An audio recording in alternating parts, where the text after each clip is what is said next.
And the gap opens fairly quickly when it opens. Mihalik certainly looking like one of the dominant tacticians in that group early on. Unlike Peters, who could just duck into the V and get a rest, but instead is choosing to sit on the side. Yeah.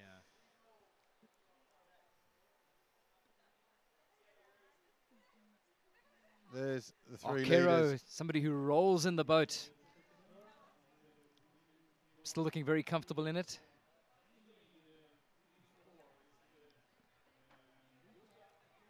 Peters turning down the opportunity to take a break. And there can be no positive to that. There is no, that's not choosing something above something else because you know what you're doing. That's just making a mistake right there. So that's Rosenkilde. Lane. They need to stay close. They've got a whole big lap to do till the first portage. If they can just keep that gap as small as it is now, they've still got a chance.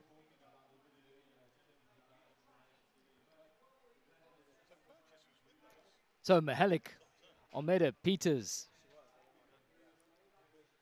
Certainly running a rule over the front of that race. It's probably about 15 or 20 seconds back to the chasing bunch at this stage. Early days, remember this is the completion of the first lap, so it'll be a full lap. They won't come into the portage. Sletjoe. 308, Sletjoe. And the Norwegian colours. Purchase. I think Kaida Purchase would have loved to have been on that front bunch. It's now suddenly finding herself in the bunch under pressure.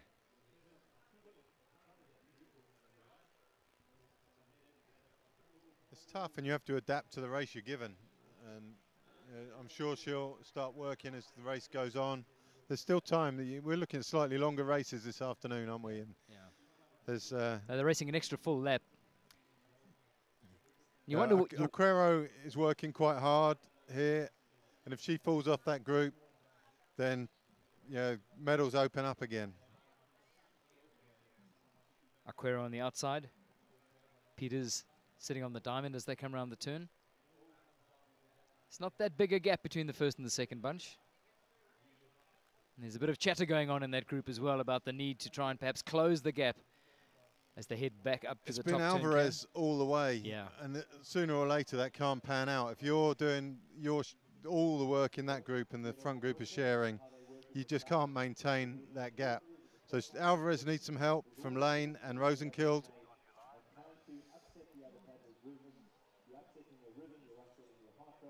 Because that front group is shifting on. Yeah, at a fairly steady pace as well. I guess if you can consolidate that. 5 in the front. C1 group, missing Hein of Germany, who took that swim. It's Portugal, Silva. And you got from Spain, you got Blanco. We're going to have the Hungarians, Adolf and Shimon. They're the two in white, flanking the Portuguese leader. Alvaro is still pulling the chasing bunch of 3. Second group in the women. And that's what they're looking at. The expectations of Alexandra Lane coming into this? I'm a little bit biased because I'm doing a bit of work with her. Okay. So I would love her to have been in the front group, but the front group's a little bit of a closed shop as it is there. So she's doing well in that group. She's going to get better the longer the race goes on, I would think. And she runs extremely well, very organised on the portages. So she can pick off a result as the race goes on. Front group slowing down a little bit. Nobody particularly keen to take over. Yeah, I guess it's the completion of that first lap. So what has been achieved in that first lap? Alvarez.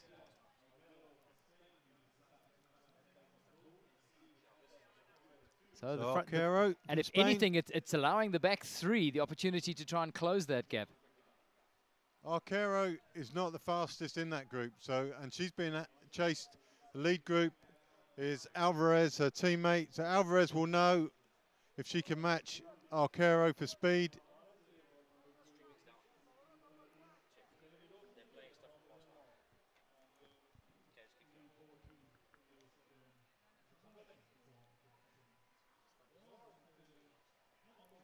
Kaide Purchase sitting in the third bunch at this stage. Kerry Siegel, her teammate, just on her outside. Purchase was with that second group at the top turn. Yeah, she was. Something went wrong for her. We didn't catch it on camera for you, but it was obviously she should have been with that second group, and now she's back with her teammate and Sletjo from Norway. And trying to drive the pace there. It looked like a very nervy start. She just looked maybe a little bit overawed. And it's Isabel Nielsen on the right there, making up the balance of that four-boat third bunch.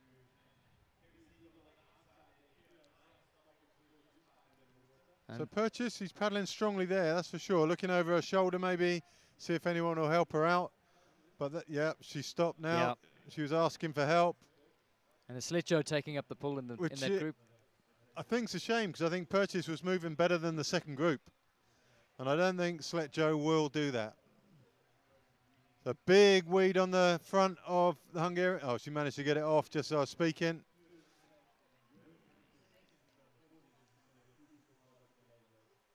And they've kind of put themselves above the rest of the girls at this stage. They have Rosenkild leading the second group there. Second group really need to have the conversation and decide to do minute each or something, or 2 minutes each, and close that gap, or at least hold them to that the first portage, second lap, first portage. Yeah, any chance they have in the back of their minds of a medal is sitting in that group in front, so there's no point in watching that from a distance. Arcaro looking over her shoulder, asking for help now. Yeah, this is great for the second group. The Spaniard having a good hard look at where that second group is. In fact, calling the shots in that group. So sending Mihalik back to the front. In the black boat there. Finds herself forced into the lead. But it's Silva and the two Hungarians. Bow rudder to try and get those around the bottom turn can. Silva looks pretty relaxed. And then from... It has strung out that bunch. The two Spaniards just dangling off the back. So you got Portugal, Hungary, and then just off the back, the two Spaniards. It's a good race though in the C1s. Duarte Silva at the front. It's looking fresh and full of energy early on in this race. You can see the urgency from the two Spaniards at the back. So the Hungarians, you got Sebastian Simon, European champion, and Balázs Adolf, third at the World Championships last year. Duarte Silva, only third at the Europeans. So on paper at least, he's only third strongest in that front group, but he looks good. He's well organised on the wash there.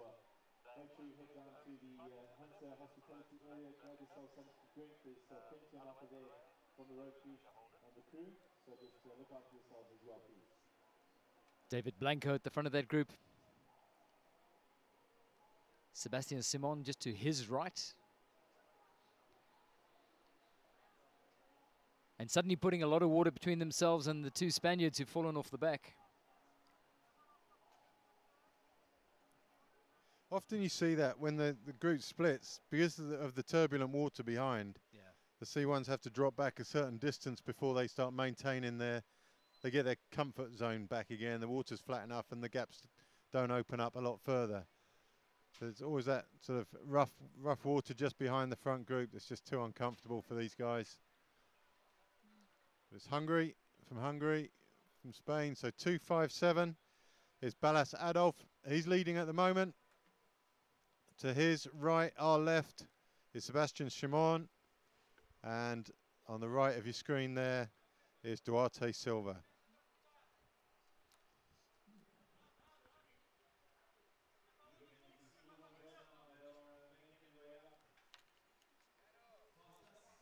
And as you pointed out, the wash riding, wave riding opportunities on these sea boats not nearly as pronounced as you would get in a K1. If anything, the flat bottoms of those sea boats actually swim around when it gets choppy. I think just because your steering is combined with your forward propulsion, the more you have to steer, the less you can propel yourself forward, and it just becomes a compromise. So it's always that sort of rough water just behind the front group that's just too uncomfortable for these guys. So Chelai leading. Arcaro on the right. Peters tucked in the back.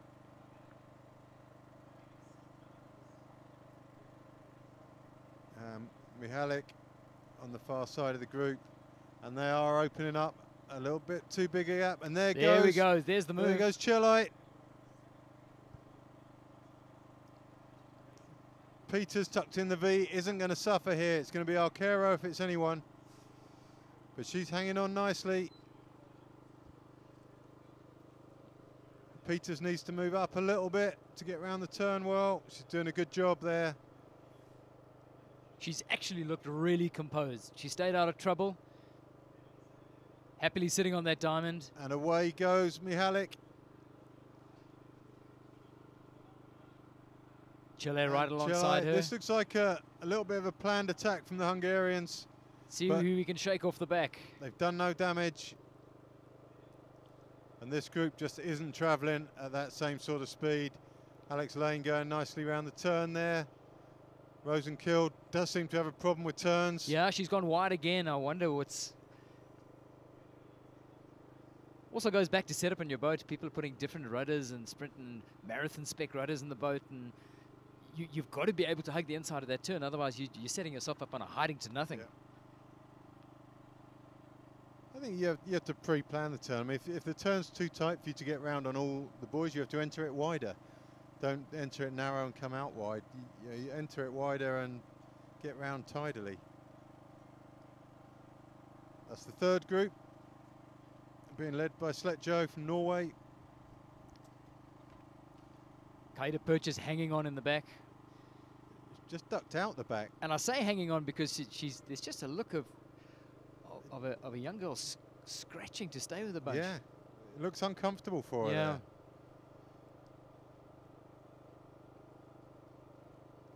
Staying on the inside of the bunch as they go around the turn.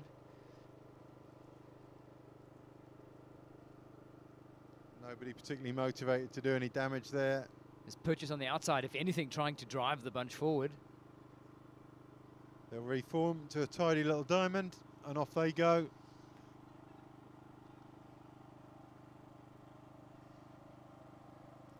And there's an awful lot of water between themselves and the second bunch. So there needs to be some chatter in that group if they've got any intent on threatening positions here. They didn't go around that turn with any intent. No, they didn't at all. There's not a forward-looking momentum in that group. Belaz Adolf in front of us, Arvid Hein, Germany, swam in the C1 on that first lap. He's called it a day. He would have come here for a medal, and he struggled to adapt to the new race he was handed. He should be with these three guys at the front, but today is not his day. Yeah, gutted young man, actually, as he walks pretty disconsolately up into the boat pound. We'll have to look at the entries, but he could well be racing in the senior race as well. I think he's done that before.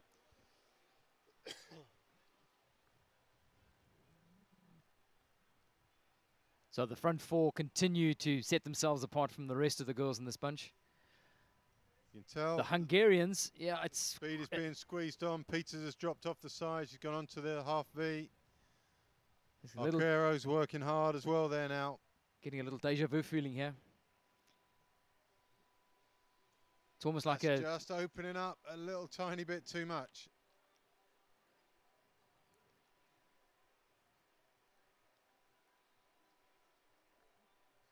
Chile and Mihalik.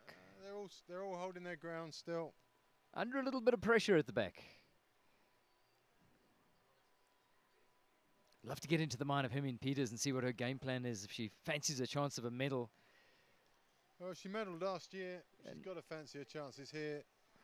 Yeah, on paper, I think Arcaro is the weakest in that group,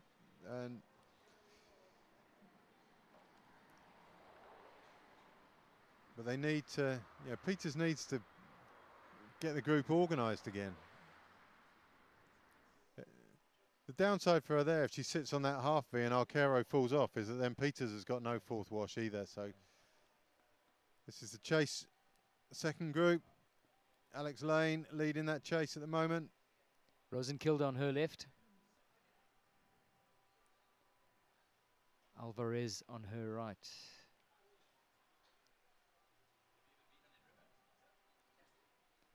Racing in a boat which has got Yates on it.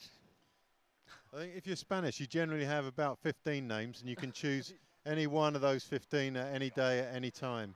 So she probably is called Tanya Yates as well. So I'll have a look on the list, see what she's actually down as. So and started lap 2. You've got 4 settled at the front. You've got 2 dominant paddlers out of the same country, having just witnessed a race. This is trouble. Oh, here we go. Alvarez, Arquero rather, is going to struggle to make ground here. Peters is good for it. Peters is safe. Arquero's got to come up this side. She's done well. But it's those little if you're Arquero here, and I mean you've been there, how much do you hate Peters right now for just not moving up? You're just thinking, just move up, love. Just move up. Absolutely the worst thing in the world when you can see there's a diamond opportunity, but it's just not there for you. So it's a good tactical move. It's if you're strong enough to sit on the tail wash and not go up onto first wash and be comfortable, it does make it harder for that person who has to hang on that half diamond at the back. That feeling of hatred just grows in your chest.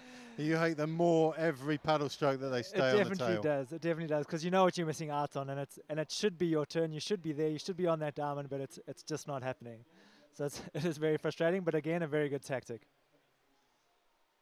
And Peters doesn't look too stressed sat there either. She does. She looks reasonably comfortable.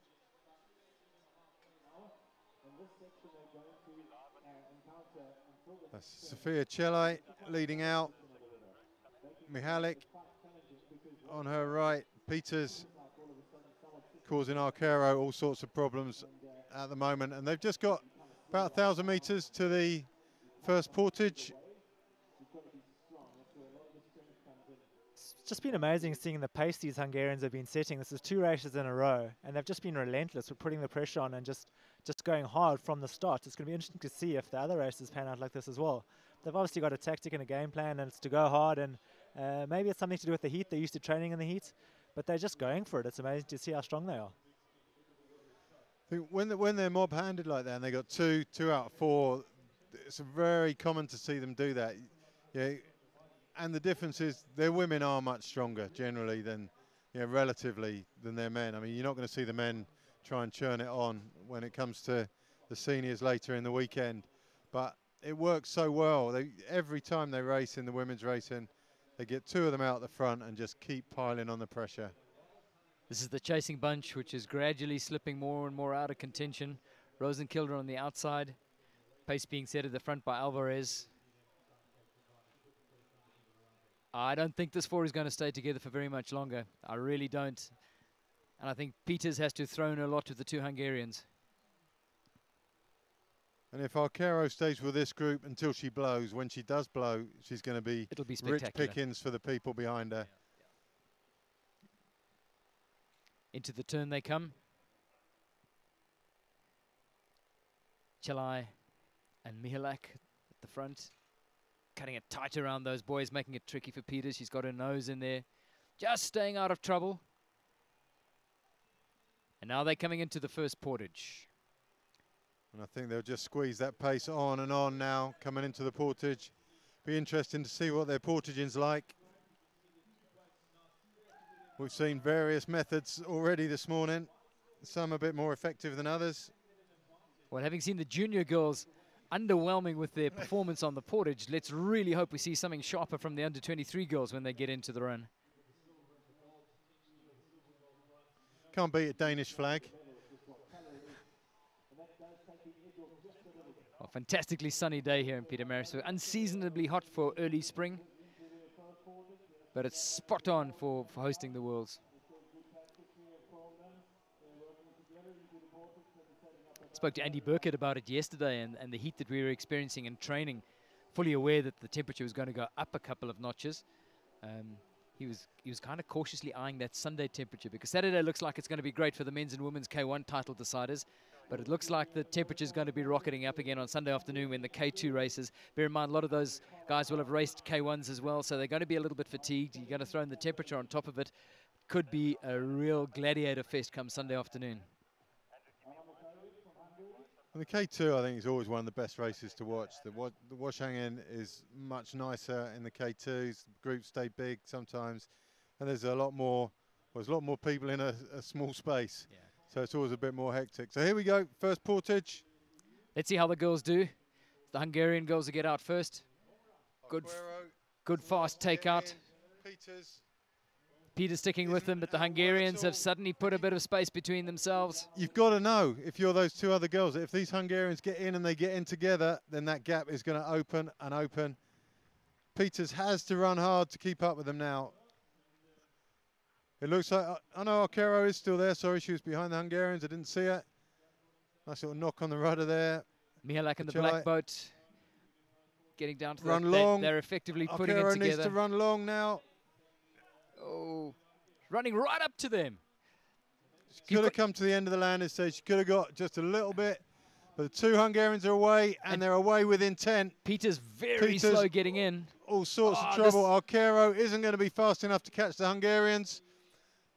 Peters is virtually put her paddles down as she paddles past us. She looks like she's finished. She did. I'm gutted to see that because yeah, Arcaro's going to end up on her own. Peters has got no intent, seemingly, of even finishing the race. She's thrown in the towel. Look at that. Look at that stroke rate. So this second group now is in the hunt for medals when they come through. Game on. So she's I'm astounded. She looked so strong on that first lap. I thought she was going to be a factor throughout, but there's a sense of resignation about this right now for Peters. I mean, Peters with her base of sprint speed, I thought was going to be a factor throughout, but she's literally loping now upriver on the next lap. So it's Mihalic is taking it on. Chelai is just about hanging in there with her as we see the second group come over the portage. So we've got Alvarez first. Alex Lane, she'll always run to the end. She's done enough portages in her lifetime to get it right.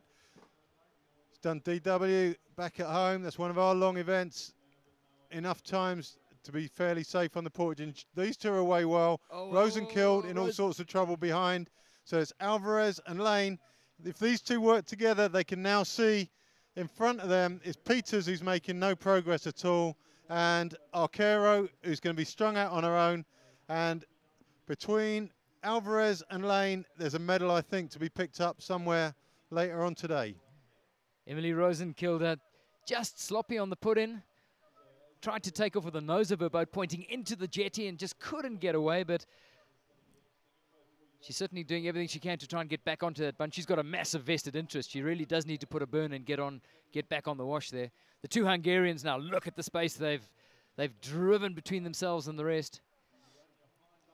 And it just looks like a juggernaut operation. It's pretty intimidating. So Norway, the two South Africans, and Australian coming through the portage now. Isabel Nielsen emptying the boat at the takeout, sacrificing those. Running well.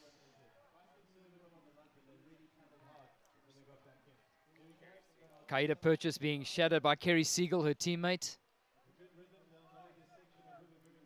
Purchase running this hard. There was evidence in that last lap that she wasn't happy with the way this third bunch was going. She clearly wants to try and up the pace that they're working at. And with that second bunch shrapneling, there might just be a purpose in this. And I think she's saying to Kerry, come with me, girl. I'm not waiting for the others. Let's move this. So two South Africans away. Just dropped Norway and Australia. That's Sletjo and Nielsen. Nielsen slow getting away. Right off the back of this bunch now. And Purchase taking on the lead at the front of that group that's been decimated a little bit at the portage. And it just feels like something's been woken in her, to be honest. She looked overawed and nervy in the beginning, and I think maybe she's angered by that, but it's suddenly sort of awoken the Kaida Purchase that we actually know a bit better. It's going to be interesting how this race pans out from now, because there are going to be changes in this. So that's the chase group. It was two leaving the portage. Now it's back to three. Rosenkilde's got back in touch with these. And I think there's a chance of a bronze medal from one of these three.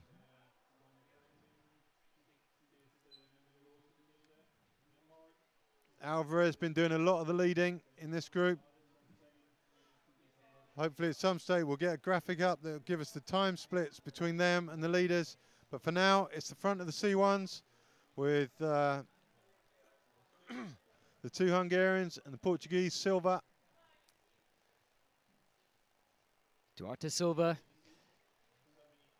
flanked by the two Hungarians who just feel like, get a feeling of vultures circling around the man at the moment. It's Portugal 1-2 last year though, and the Hungarians picking up the pieces. Yeah. So yeah, Portuguese have done really well.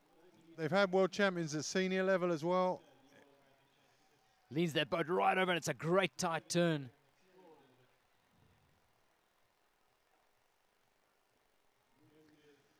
So 2.57 there is Adolf. He was third last year, and that means on the right hand side of your picture is Shimon, European champion. Into the portage they come. And just out of the portage, you can see at the top of your screen is Matilda Stevenson. And from Japan, 315, Haruka Hanamoto. Excited to see such a big Japanese team here. We saw them briefly in the video of the opening ceremony last time. Good things happening in Japan.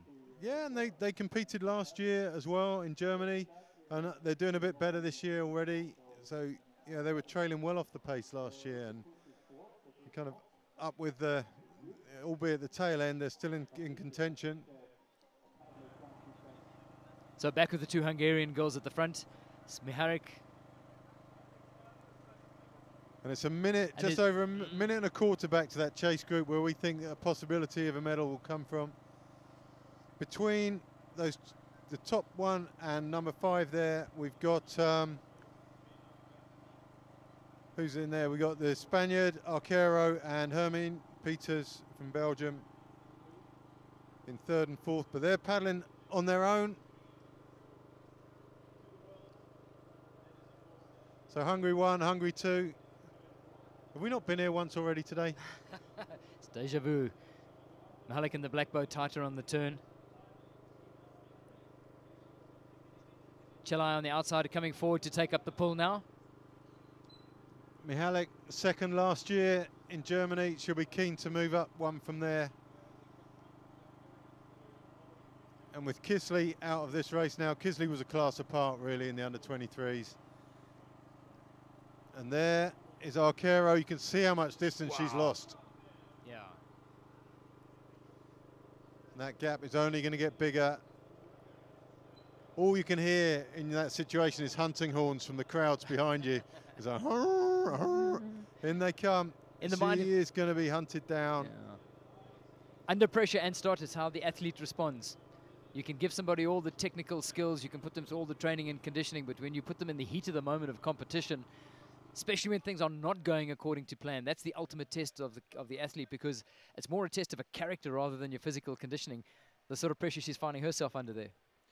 Yeah, Kira's in a tough place there. She's got to work hard, but I think this situation potentially favours Peters. Obviously, she would like to be on that front two with Hungarians, but I think in this heat, waiting for the chasing group and then being in a group of 4 could be in her favour, could leave her in it with a chance of that bronze medal. Whereas Akira's gone at it alone, and she's going to be spending a lot of energy. She's working against 2 Hungarians who are going hard, and a chasing group behind her. So Peters back in the group could leave her with a chance of that bronze medal to fight it out amongst the other 3 ladies.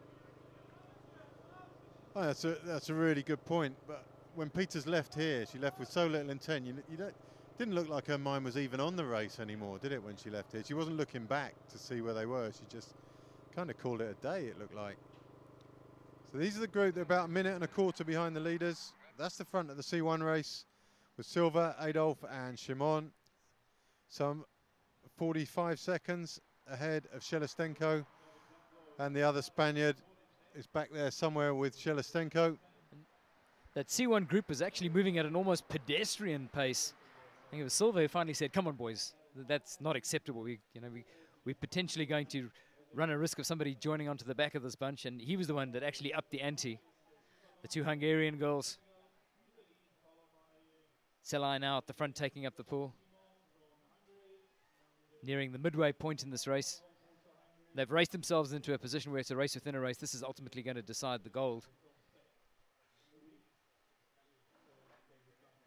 looking fairly stony-faced about it right now. This is a mechanical part of the race as well. I guess having played yourself into a dominant position, you work yourself through the middle stage, hopefully trying to conserve. It's just covering ground, isn't it? Working your way to the end. There's no real defined purpose to any one lap for now, and it's just covering ground. They'll open up with that speed. They're going to open up more ground on the chase pack, and at some stage they'll decide to race between the two of them. But for now, it's just a journey, really. It's metronomic. They're almost paddling at exactly the same pace. A little bit more intensity now coming from Chelai on the outside.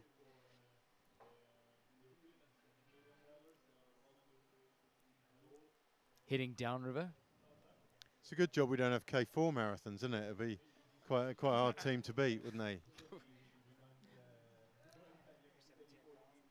You head a little bit further downstream here, you're going to come to the Ernie Pierce weir. It'd be always interesting to take somebody out of a flatwater marathon environment and push them down Ernie Pierce weir and see if how they would fare in the first 10 Ks of the doozy. What do you think, Ant? It would definitely make for exciting viewing, but I don't think these guys would enjoy it much. These boats are made for flat water, so they wouldn't get very far, but it would definitely make quite a spectacle.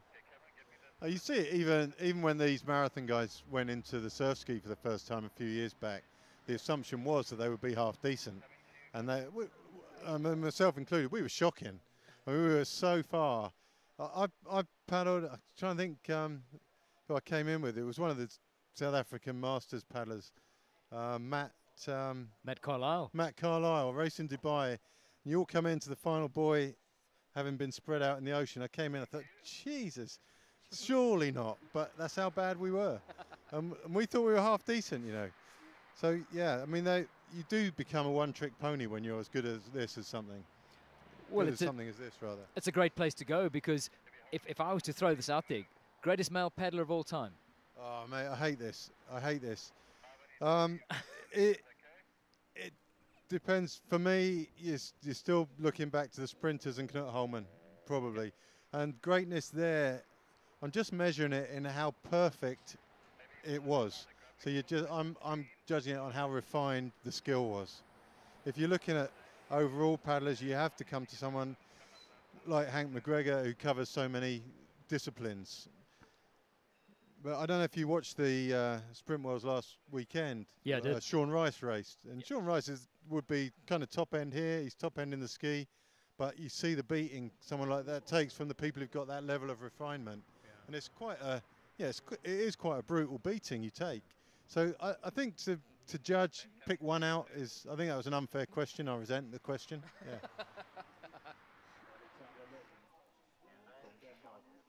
But you do need to go down to a sort of a pentathlon environment where you need to put somebody into a sprint environment, into a marathon environment, a surf ski environment, put them down into river marathoning, see if they can hold their own in a wild water boat.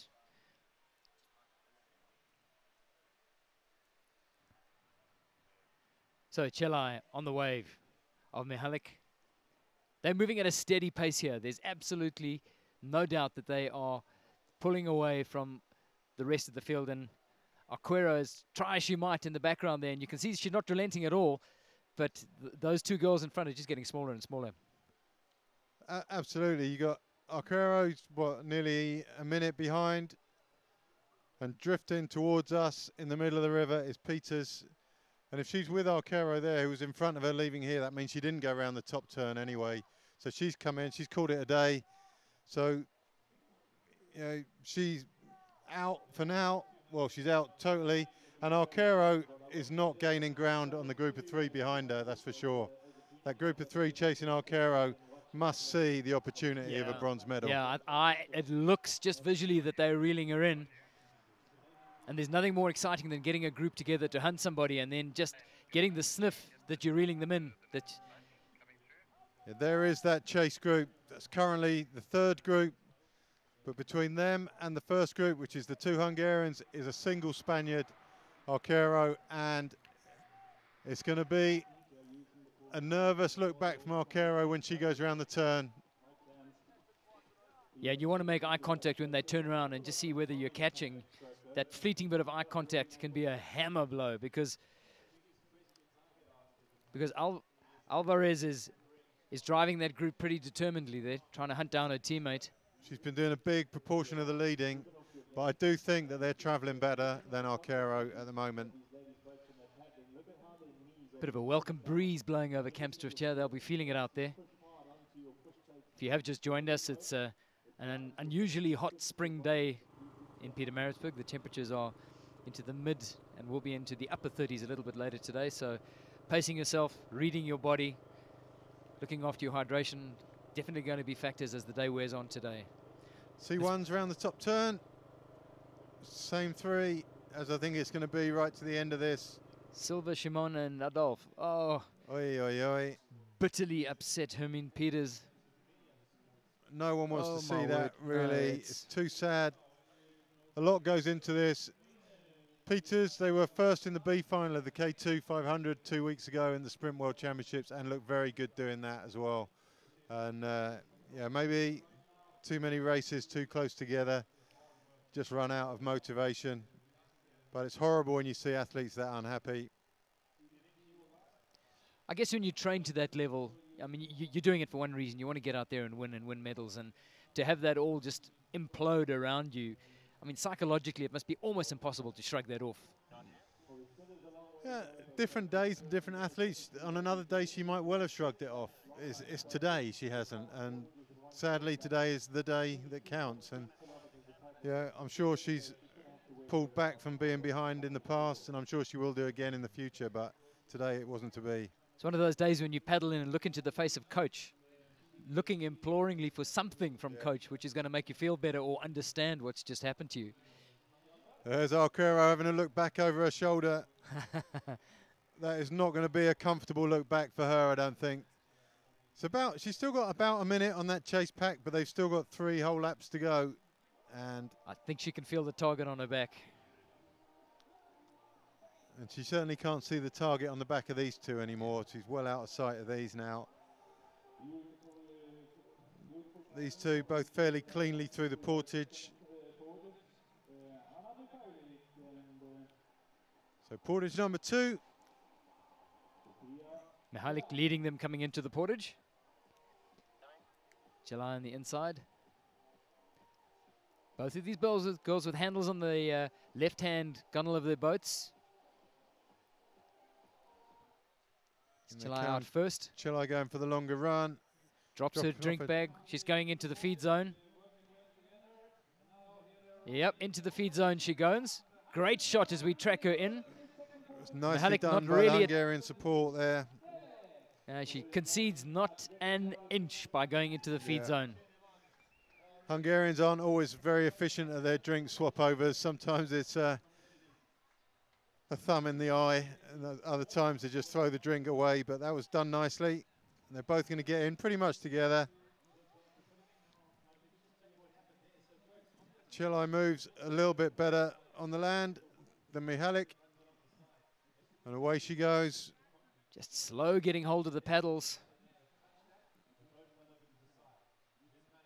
So those two are away, and in comes Alvarez. Arcaro being hunted by Alvarez in the background. See if she looks over her shoulder, she gets out. No. No, looking back, it's quite a good sign. Running reasonably well. Now that boat. We'll get a time check for you as soon as we can. But if you look back, as we look back down, the other group are just about entering the portage now. So she's got the length of the portage on this pressure. lap. So it'll be easy to measure in subsequent laps. As she gets in, the other 3 are getting out at the other end of the portage. Arcaro's quickly in. So it's a minute. She's a minute off the lead, but that's the irrelevant number. The number that's going to pop up next is the one which is really going to count for her, because that's going to determine whether she's still got any control over that race for bronze. Instructions from the coach down on the bottom of the portage here. She only has one job to do, and here come the chase group, and that gap is a lot less than a minute. It's Alex Lane going to leave first. Alvarez just behind her. Don't slow her down there. Rosenkilde right at the back, but they're not going to wait. So a little bit A little bit of argy-bargy on the portage there, but Lane and Alvarez away. Rosenkild again getting dropped on the portage, and no doubt in my mind they're going to catch Arguero now. So it's game on for a medal from this group. Alvarez. Rosenkilde needs to mind her P's and Q's here, because she might find herself on her own, especially if Alvarez is going to drive this group up. I think Rosenkild probably the better of the three paddlers on the water, but just how many times can you catch up? Yeah. So Alvarez hunting down Arguero, her teammate, with Alexandra Lane. If there's anything better than hunting someone down, it's hunting your own teammate down. You know there's tension in those two girls. You can sense it from up here, and there's nothing gives you more joy than closing down your own teammate. And there's that fantastic opportunity to play the ultimate head game when you finally get onto the wave.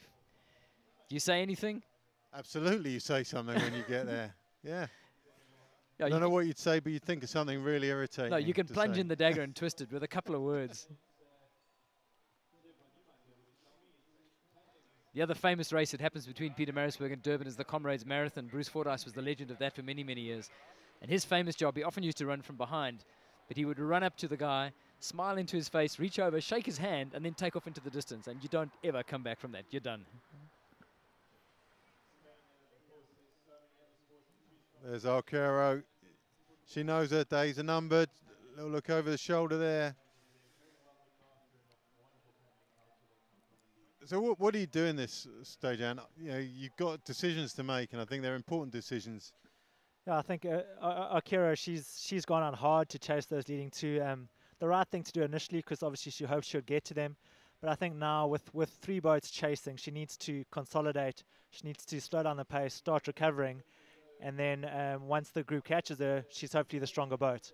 But I think on this final turn, she's probably got some decisions to make, and that's more than likely what I imagine she would do. Although she's raced a gutsy race. She's gone out there hard, and she's tried to hang in there. But now's the time to start thinking about plan B. So purchase through the portage, boat on her shoulder, running well.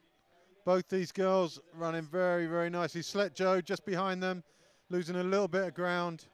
Kerry Seagull, the other South African, right there with Kaita. Oh, Kaita's paddle into the water. That's a disaster. Oh, she's just reached it with the tips of her fingers. I didn't see what happened there, but that's a nightmare for you, isn't it? I think she saw a fish and tried to spear it, but she must have just missed it. But yeah, that was a very close disaster, and well recovered with some fast stretching by those long fingers. The C1s, as those girls get in at the portage, the C1s are just crossing in front of us. We're at the exit of the portage, our little commentary box. The C1s are going down to their bottom turn for their second portage. As the girls make their way upstream. So there's the splits on the junior men's C1. Shimon, Adolf and Silva, they're away. Shelestenko a minute behind them, and another 45 seconds or so behind is Blanco, also from Spain.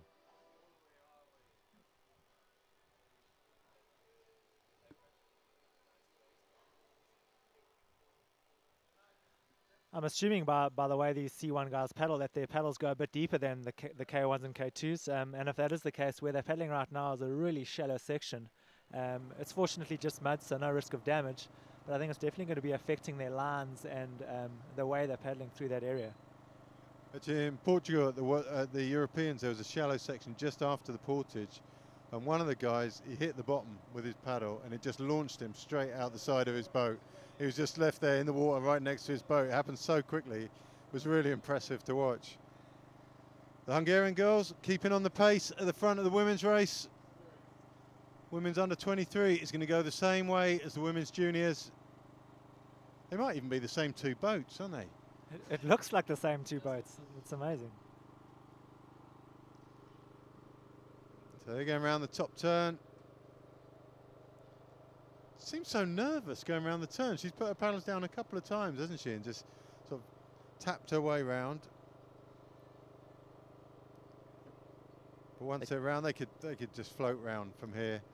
They're in no danger of being caught from behind. And that'd be the athlete chill zone then. Athletes chill zone in the shade. Some of the Germans Magnus and the Gregory Spaniards. closest to the camera. Yeah. Hey, Mags. Team GB chilling out in the chill zone. Athletes getting really pampered there, actually. They don't need that sort of life, those people. They need a harder life than that. Especially the day before your race. You don't want to be sitting there munching muffins and ordering fresh cappuccinos. So Arquero. Still on her own. For how long? Not much sympathy from these. No. Maybe a sympathy or sheer relief that it's not them, because there's not much support. This is not a fun position to be in. She's going strong, though. Well, I guess you can. I mean, it's a bit of sort of dead man walking. You are going to get caught. So for your own dignity, you want to string it out for as long as possible. And maybe you've got to retool your game plan. You ultimately are going to get caught in the bunch. You can salvage it from there. Well, possibly if you make the other group struggle for long enough, that maybe that breaks up a little bit and you only end up with 2 people maybe. I don't know. Or maybe she's just committing and going for it. It's very hard to read. Yeah, they're not. They seemed closer before, to be fair, when they got out of the portage here. Here's a great glimpse of it all. Well, the alternative, Ant, is actually just to gear down a couple of notches, hunt that spot on the diamond, and then just refocus your energies on it. Catch your breath and maybe discard that first half as a bit of a failed exercise and just see if you can pull all the positives out of the second.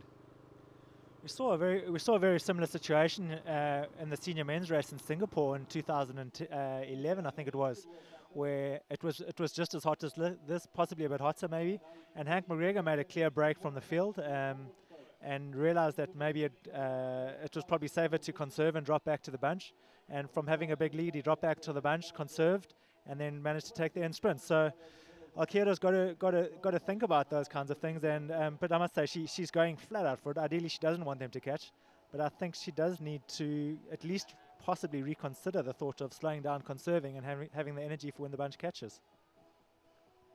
So C1's into the portage, 2 Hungarians and a Portuguese, all out nice and tidily and all running well. One of the Hungarians come through the drink lane. No, sorry, it's the Portuguese has come through. That's Silva from Portugal. Making a bit of a big deal about getting his drink into his chest harness there. But they're all going to get back in together. That's opting for the more complicated drinking system. The bag is the popular way to go. To actually pull out a bag out of a pouch and then put a new one in is just asking to complicate it. It does complicate it. And it seems crazy to me to do that. Why would you make it that complicated? Do you really need that harness on all the way around? It's not. Maybe he doesn't like the drink bouncing around on him. A lot of the seaboat paddlers actually choose the camelback system and carry I think because the they lean forward so far, with that round your neck, it would be flapping around in the breeze a little bit. So, but they're in no hurry, are they? Adolf choosing the backpack system, the camelback system. Girls picking up the Colombian back marker in the C1. Vargas can only watch and admire as the girls come past.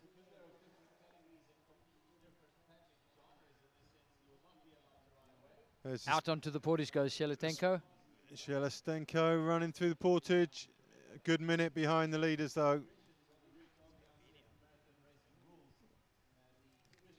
And with the temperatures getting up here, one of the places you do actually cool is through the top of your head. So it might be a high fashion item, but I really think it's going to contribute to actually heating up the athlete. The bandana has always been the fashion of choice in the canoe paddling world. Yeah. Not sure it's a great look, but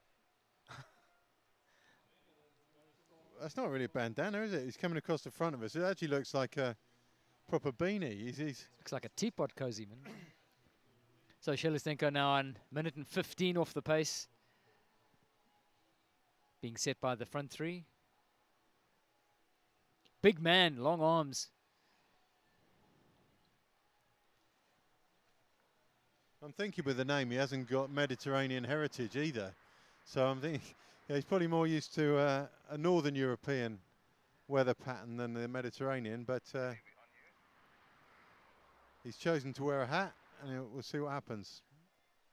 I think that blurring of nationalities. that's Arcaro back in the group. Thought that was going to happen. From where we last saw her, she must have put her paddles down and rested, taken Ant's advice on that one, and one medal comes from this group of 4 now. Rosenkilde trying to come off the back there and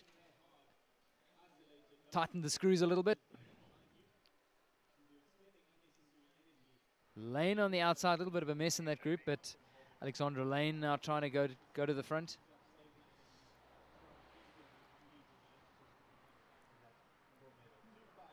And this is Siofana Trousseau getting caught by the 2 leading Hungarian ladies.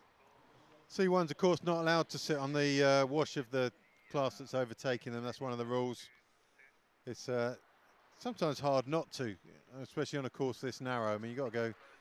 We seem to be making a concerted effort to do it, to be fair. But and won't the girls love that? Won't the girls? They'll appreciate that, I'm sure. Yep, join in, mate, as and when you want. I'm sure there's he's going to have another go. Oh, my word. And that's going to be a penalty, I'm sure. They've got to. Yeah, that's just... Not only is he doing it on screen, but they're actually coming across the front of the whole stand here while he's doing exactly that. This is not a bright boy. Well, if you're going to go down, why not do it in the blaze of glory? I mean, just milk it for all it's worth. Zelai now at the front. I'm sure there's a universally recognized term that came from the Hungarians to tell them exactly what to do. Quite a crowd gathering on the far bank over there now. Got the crowd are swelling over there. Park the minibus up and sitting by the side of the river. It's not a bad day for that, to be fair. Yeah, it's shade. It's funny to think that 3 weeks ago on the other side there we had also a crowd gathering, but they built a massive fire to keep warm. That's how cold it was. So, and that was only 3 weeks ago. So here's the bronze medal group. And there's no pace on this at all. So the chase is done. Everyone's having a rest. Yeah. Arcaro's fallen back to the group. She's having her rest. She's earned that. The chase group they've done their job. They've reeled her in. And now it's just re-establishing what they're going to do from now on. A little bit of weed on the front of Alvarez's boat there. Nothing too significant. And Stott will tell us this because it's not actually a problem here. Weed is something, there's a little bit of vegetation that comes off the reeds, which sometimes floats into the river, but the weed that sometimes grows on the bottom here gets cleared by the dredgers every now and then. So weed catching on the rudder and catching on the nose is not really an issue here, is it? Yeah, as far as courses go, this is a very much a weedless course. Very unusual to get a small piece, but if you do, it's very seldom. The weed doesn't grow on the bottom here very easily. So yeah, this is a nice clean course, and it's not a factor for the understerns and the nose of the boats generally. So it's a good clean course to race on. Rosenkilde in the colours of Denmark on the back of this bunch. Alvarez was the dominant force in the chase here, still sitting in the middle. And I think if this pace was to change at all, she's got to... And Alvarez and Arcaro having a little bit of a bust up there. Arcaro wanted to come around the outside and get onto the front wash there. And Alvarez said no. She said it twice. And Arcaro's had to settle for second wash out. So they're about a minute and a half maybe down on the leaders. Arcaro there, Alvarez just in front, and Alex Lane currently sitting in that bronze medal slot. And being asked to do the work at this stage. She's not going to mind doing the work too much. She's a good, solid workhorse, and she runs really well. Yeah, that's going to be significant on that last portage if this group stays together. And you know, I'm fairly biased. I'm really rooting for her to get that bronze medal. It'd be fantastic. How old is she? How long has she got in the under-23s?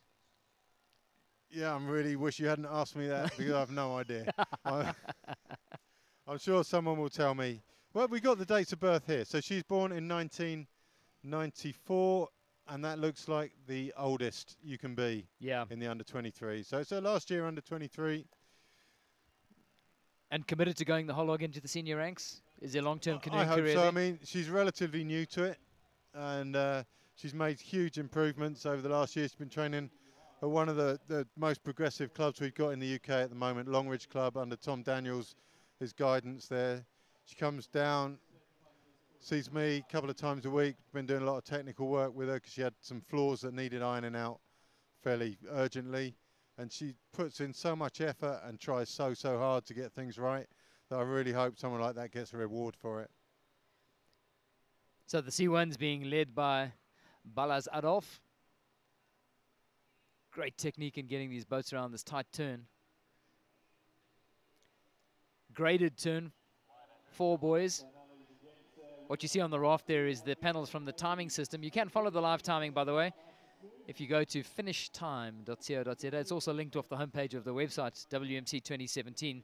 So you can follow, if you want to go and select any of the athletes that you might not see on screen in the live timing, you can, in the live streaming, you can always go to the live timing and keep track of your athlete. They're being timed at, I think, 4 or 5 points on the course. So Chelai took her drink on the previous lap. She runs slightly better than Mihalik anyway, so the gap has opened up just a little bit.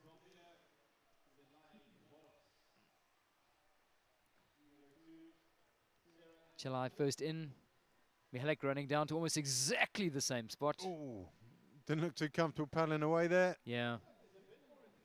So Chelai Mihalik away. three pushes with a hand to get away. It's slow. It really is. So Chelai with a bit of a lead. Is she going to try and make this count? It doesn't look like it. No, she's not. Shoulders down. Yeah. She's just...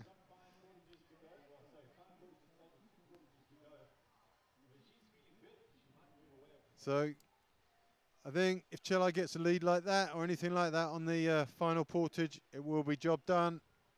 Only 2 to go now in terms of portaging. If they're together going into that final turn, I'm asking you to call one now. Give me 5 minutes. So Chelai with a small lead at the front. Looking over her shoulder. Trying to see where her compatriot is. Yeah, she's there. That Cinco is catching up. I'm going for Chelai for the win if they come out the last turn together.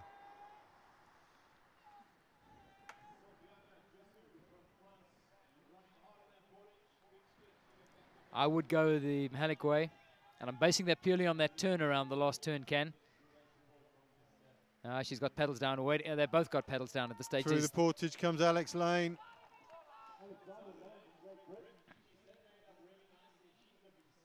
The Spaniards also both running well, as is Rosenkild this time.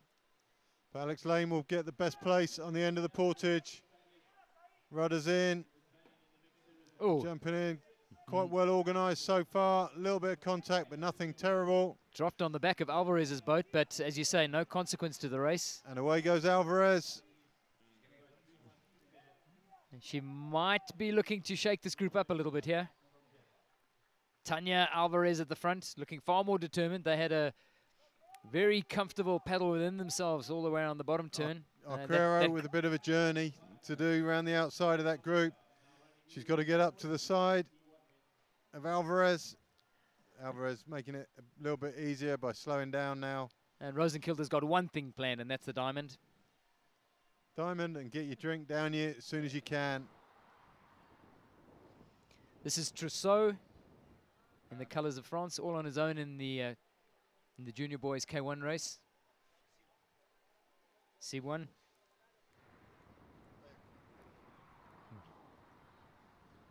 So that group is going quite slow now, and they're all making their own little plans for how they're going to be first out of that second group and the only medalist from that group. As you read that leaderboard, it's Chelai Voros at the top. We've been calling her Chelai all morning. That's exactly who it is leading, along with Mihalik. That absolutely safe at this stage in the race. That's where the gold medal is going to come from. There goes Alex Lane, pushing the pace up. I think it will serve her well to keep the pace as high as is practical. You can use the C1s a little bit to break your group up as well. Duarte Silva going to the front in the men's C1 race. Portuguese paddler being flanked by the two Hungarians.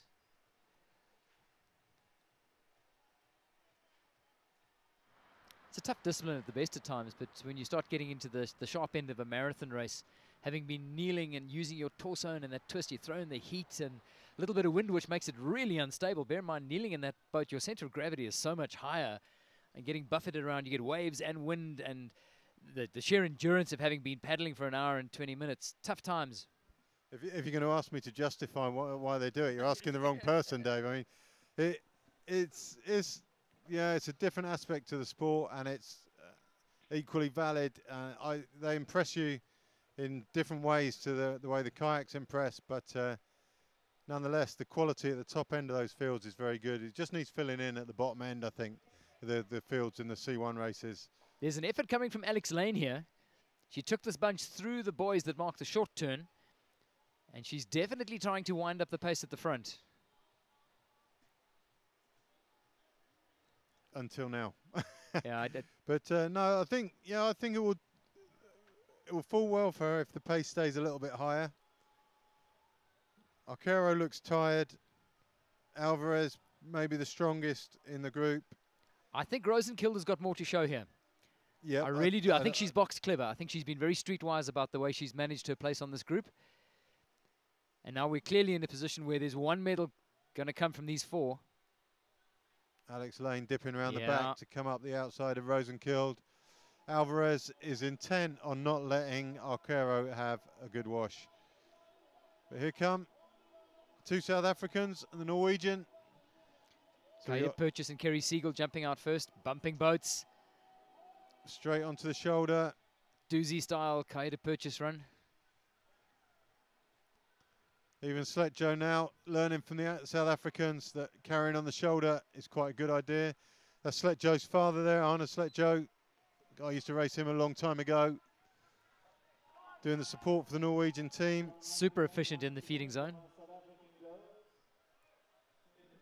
So Purchase first down onto the artificial grass on the pontoon there. No paddle incidents this time. She's away cleanly. Back to the front of the race. Penny for the thoughts of these two girls. They're teammates. They've worked together fantastically. They've driven a wedge between themselves and any other title contenders. But now they've got to start readjusting that mindset. They'll go around this turn. They're going to head into the final portage. And then that final 1,000 meters up and back to the bottom, to the top, small short lap. So right now, do you start taking stock of how you've performed? Do you start taking stock of how those turns have happened? There's a bizarre period around now where you feel more tired than you've ever felt because you don't want to expend energy. So you start worrying about which bits are tired. And you start to feel a little bit ropey. And then as you get nearer the sharp end of the race, all that just comes flooding back and you start to feel really good again. That was my experience of it. So the C1s. Sebastian Chimon at the front.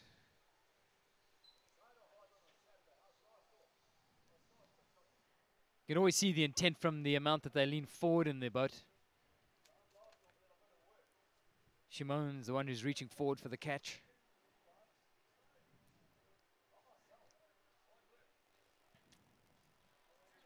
And they're coming down to the turn, then they'll be heading into the portage one more time.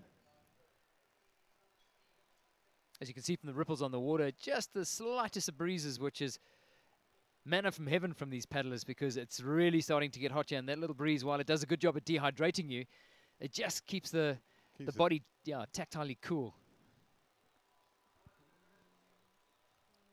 And it's not strong enough to upset anyone either. It's not a breeze that's going to you're fighting your way into. So, yeah, they'll be enjoying that. Here's Isabel Nielsen of Australia on her own coming into the portage. Past the plush sponsors gazebo at the portage takeout. It's great to have sponsors at these events. I mean, yeah, it is that sort of thing that makes the event visible. It makes the atmosphere good. It gives some people a focal point. Meanwhile, it's kicking off, going up to the top turn. It's Alex Lane taking on Rosenkild. Rosenkild always struggles with turns. And this is going to be interesting because Rosenkild is now being back bracing on the hit turn. by Alvarez. Alvarez, nothing wrong with what Alvarez did there. Rosenkild slowed down too much. Nothing Alvarez could do. But yeah, just struggles with the turns.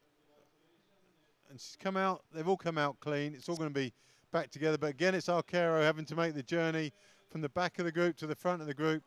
And she must be not loving life right now. It's puzzling on the turns. They're actually the identical boat. They're the same generation of the same manufacturer boat, and that boat is just not handling on the turns. Maybe it's not the boat, it's the athlete in it. Yeah, you have to steer at the right time when you get to that buoy. If you wait till the buoy before you steer, it's too late. You got to be, everything has to be pre-steered. And yeah, what you're seeing there is just different levels of competence. And well, a little bit of tactical naivety. Yep.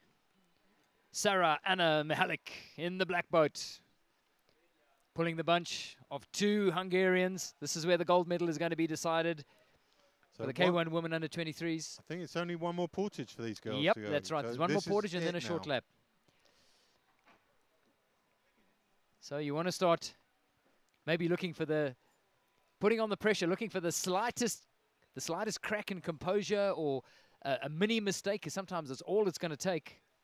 Or an error of judgment. You know, if you push on too much too soon, an error of judgment can be very costly at this stage. And I've got to say, Chela has also been sluggish on the turns. She's gone wide on the turns, and there's always been an opportunity coming out of those turns for Mihalik to get away. She hasn't exploited that, but I'm pretty sure she's banked that knowledge. And if she wants to use that going into the final short turn, I believe that's where the start of a break will come. And if it gives her a couple of boat lengths, it could be good night nurse. Yep, absolutely. And the portage, obviously, we've seen how crucial that is in terms of the overall result. But there's still a long way to go for that. That's the top turn we're looking up to now. Chase pack of 4 behind. These are the C1s coming into the portage. So there's your 2 Hungarians. And somewhere there's a Portuguese, and he's lost a few lengths on that bottom turn. Yeah, he has. And the trawl back to the portage. So it's Hungary from Hungary, and Silva is under pressure now. He knows it too. The Hungarians are not trying to make it count, but they know they've got him under the cosh.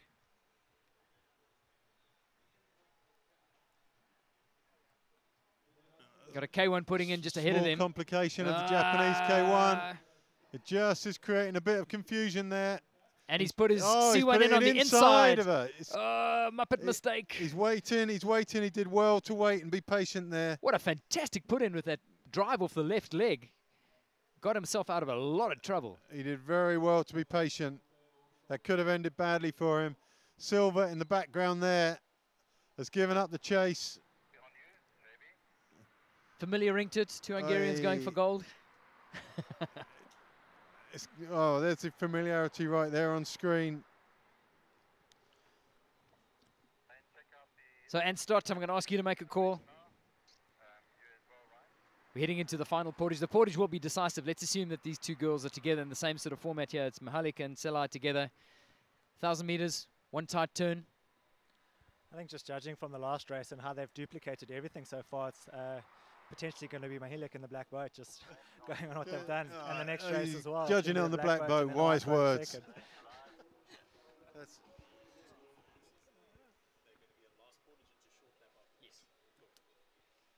So down they come underneath the bridge. There goes Chelai, positioning herself to be leading round that bottom turn. There was no fight back from Mihalik there, which either means she can't or she actually doesn't care, and she knows she's strong enough to deal with it. I think she's banking it, actually. It is very interesting now. And somehow when you come past that finish buoy for the last time, you know this is the point of no return. Whatever plan you've got, this is it. You're going to get one roll of the dice here. You need to make it work for you. Here's those little things that go through your mind on the last lap and a half. You're right, it's the last time I go around this turn. It's the last time I go under that bridge. It's the last time, and you just tick off all the last times as you go around. It's the little things that keep you entertained. It's an amazing thing, actually, because it's a subconscious thing, and it's you know exactly how much energy to expend, and you know in your mind you'll get around that buoy one more time at this pace, but twice more you don't, because that's all you've got left. So they've calculated exactly how much energy to use and where to use it. So in their minds going around that boat for the last time was a big thing. Chelai Voros in the front in the white boat. Mihalik in the black boat sitting on a wave. Certainly not showing any signs of fatigue. I think this might be a cracker of an in-sprint. If Mihalik can get a sniff, it's going to ask Chelai Voros to really, really find that extra gear to try and get past her. It's 500 meters down from that top turn can, but if you're a boat length behind, it's an awfully long 500 meters. And 500 meters is a long distance at the best of times. You know, a straight 500 meter race, just pure 500 meter race. People don't make it to the end more often than not. You know, the winner of a 500 meter race is decided in the last 100 meters, not the first 100. So yeah, there's everything to play for still. As an athlete, Ivan, surely you get to the venue early on and suss out the portage first of all, run that 20 times, 30 times, whatever, and then surely you rehearse every stroke of that final 1,000 meters. I think the final 1,000 meters itself is more dependent on who's with you and what strengths and weaknesses they've got. With the portages being this close to the end, you absolutely have to nail that last portage. That's a no-brainer. So in our era, it wasn't always the case that the portage was that close to the end. So it wasn't that crucial. As long as you got in touch with the group, that was all that mattered. But now it's a serious part of the course now. So Aquero, who was hunted down by the three chasers, now being asked to do all the pulling in this group. There really is no pulling going on in this group now. This is a wait to the end. It's hard. If you're the one who decides they do want to push on, somebody's going to gain from it now. Yeah. So it's really, they've left themselves with no choice. I would expect a big flurry into the portage or maybe around the bottom turn. So here we go. This is the portage. This will be the big roll of the dice for these two Hungarian girls. They've been fantastic collaborating teammates for the majority of this race. So it's Mihalic leading that in the last shot there with Chelai dropping round to the portage side of her. Alex Lane taking it on. Alvarez covering that. In fact, it's Alvarez. Doesn't want to lead. She wants Alex Lane to lead, but she wanted the side wash. So she's going to wait and wait. She's going to be hoping Alex presses on. So Alvarez looking like she's got a good bit of control over the race at the moment. Got to say, Alex Lane is looking strong. I'm saying nothing. If there's gas in the tank, and I'm not going to ask you to put the pox on her at all. I'm giving you an independent call here. If there is the gas in the tank that it looks like she's got, it could be a really, really rewarding end for her. But the two Hungarian girls are slugging it out.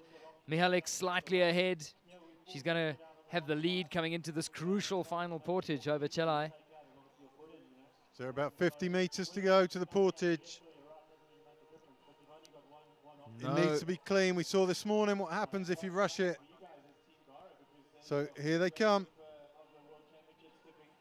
Chelai going in early. Strong back brace to get the nose round. Chelai first out the boat, up and running. She's going to run past. Oh, and Mihalic is slow out of the boat. This is a struggling with the balance. You're kidding me? She's coming in for feeding on the final lap. I'm gobsmacked. Right, either we've messed up the lap timers, but the lap count says 5 of 6. This can't be the final. We've clearly got this wrong. I think this is a long race, so I'm assuming there's one full lap and one more to come. There'd be no sense in taking on fluid. So no, we are there's one full lap to go, and then the portage for the final. Yeah, great job from your commentators there. totally messing everything up on that last lap. That's what. Away she goes. So Chelai away goes Chelai. Mihalic is in all sorts of trouble. She's got something's happened to a hand or something on the portage. She was picking something out of her hand. Maybe got a splinter. Can you get a splinter down there? And there's nothing to do down there. It'd be a brave call to try and go with 4.5 Ks to go. So it's an opportunity for Chelai here just to catch her breath. And make Mihalic work a little bit. Yeah. You don't have to go too hard in Chelai's position there. 2 looks over her shoulders. And in fact, she sped up after the look over her shoulder. So Chelai is off. There she goes. She's giving it a go. Alvarez coming in. Alex Lane sticking with her, and the other two suffering.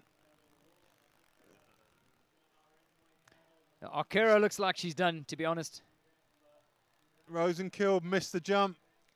So Alvarez and Lane could be one-on-one on the last lap. But I'm looking upstream. I'm seeing Chelai with a huge roll of the dice. She hasn't waited for Mihalik to get back on her wash. She's ground on her own. And big ask. She's got a full 3.4K lap and then the 1,000 meters after that on her own. There they are on screen. The gap is as big as it looks there. It's about a realistic representation. The thing is now they're both working as hard as each other. It's not like we've got two chasing one or two getting away from one. So they're both working as hard, and it's going to be the toughest one who wins at the end. But this is a big move. She's going early, but she knows if she goes hard, Mihalik's also going to have to go just as hard to try and close the gap. Well, Ivan, maybe the call there is to push it for a K.5, make her work to get back onto the wave. Then you've got the opportunity to conserve just for 4 minutes before you need. That's what she will do if Mihalik catches her up. But she's just squeezing on. And if Mihalik catches her, that's what she'll do. If she doesn't, then she's a winner. So not a lot to lose there unless she really overcooks it and blows big time. This is the bronze medal race coming into the portage. It's Lane and Alvarez. Alvarez out really nicely. They both run well. Alex Lane beautifully out of the boat. These two are going to break away from the other two because they're the two fastest runners in the group. Feed zone. So Alvarez being fed. Lane running down. The standard portage. These two are going to be in and away. Side by side. This is going to be a needle race. Alvarez, Lane going right to the end. Alvarez going in as close as she can. Doesn't want to put it behind the tail of that boat. Arquero there, she's having her drink. And getting a pat of encouragement from her support team there. A pat of commiseration, I think she's done. I think it was keep it up, don't give up. Good work, but it didn't pan out for Arquero. And that's Rosenkill off the back as well. So game on. The race for bronze. I think Rosenkill has got the ability to close that gap. Arquero, I think, is done. Rosenkill, it'll be a long chase for her, but I think she can do that. Arquero getting a lot more encouragement from the coaching staff down below us, but she needs more than encouragement at this stage. I think it just shows how important tactics and planning are with Arquero. She obviously worked really, really hard early on chasing those front two, and it's taken it out of her. This heat as well. So it shows how important having a game plan is. I know it's hard to stick to a game plan in any racing situation, but she gave it all there to try and catch those Hungarians, and it's potentially cost her a bronze medal. With hindsight, calling it a day much sooner would have been the better idea. But yeah, if you're the one, like the Portuguese in the C1 race, if you're the one who can make the break with those Hungarians and get dragged 2 minutes ahead of the field, it's worth paying for that. But once you're off that pace, you've got to make a decision. So she maybe just went on a little bit long, but yeah, she had to go for it. And at one stage, it looked like she would be able to hang on to that third place, even though she was on her own. But in a long race and a hot day like today, it takes it out of you. Rosenkill moving to the right of the other two, try and find the big rolling waves. So Selai Boros, as you can see from the splits on the screen, along with Sarah Anna Mihalik at the front. Huge amount of water between themselves and the race for second. So that's no doubt where the gold is going to come from. These are the three fighting for bronze. Rosenkill in the background. Has to get back in touch with these two, but Alvarez not in the mood for waiting right now. And they're matching each other. Quick look over from Alex. She'll be feeling it right now, and you talked about going in that little pain zone before you come up. She's got this is a full lap. It's her last full lap that she's on. You've got a simple job, I guess, here now. Those two. If Alvarez slows down, Lane has to take over now. But you can tell Lane's a little bit tight on that wash. She chose to go inside the buoy there on the turn. If you were really comfortable, you'd have come around it and just. So Lane's working hard, I think. Just getting slightly bossed by Alvarez as well. 2 turns to go in this race. 2 turns, 1 portage. Yeah, and then the final lap, short lap. 3 turns. We'll get something right today, David. If we keep commentating, we will get something right. I'll be better when I'm big. So up to the top turn. This is where the break by Chelai Voros. Early break on that portage. The So penultimate portage. They're back together at the front. So Mihalik has caught up with Chelai. They've dropped anchor, both of them. There we go, fresh juice. The fluid bag that she's got around her neck is chock-a-block. She loaded up with 2 full laps to go. So around the top turn, this time really for the last time. I know the last time was for the last time, but this time really is for the last time. And it's a far tighter turn. It's good work.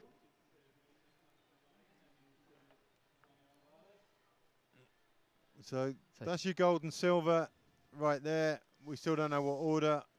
I'm voting for the white boat. Ant's gone for the black boat. I'm going black. Mihalik's mine. So this stands. We're ganging up on you. This stands to be good for me, because if I get this one now, that puts me a point ahead of both of you. Well, don't diss the seaboats for trying to ride the kayaks waves. The kayaks are trying to ride the seaboat wave here. I think those kayaks are fairly much out of contention, so maybe nobody's going to get too upset. Kaida Purchase and Kerry Siegel, the 2 local girls, along with the Vida of Anna Sledjo. These girls run well and portage well. They run like jackrabbits with boats on their shoulders. They really do.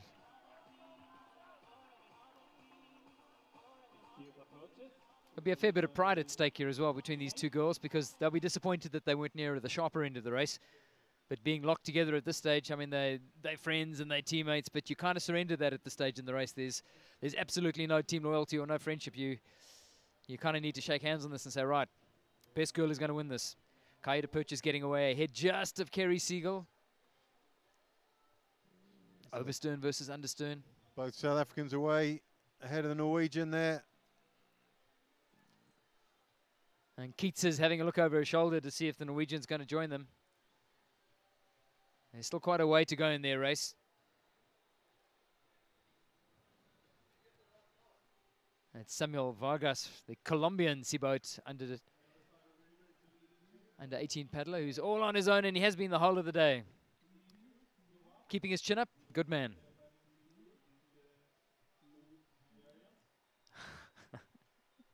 Does he know he's on the stream? Shelestenkov giving us a... Not sure what was going on there. He's out of bench press. You can never do too much training.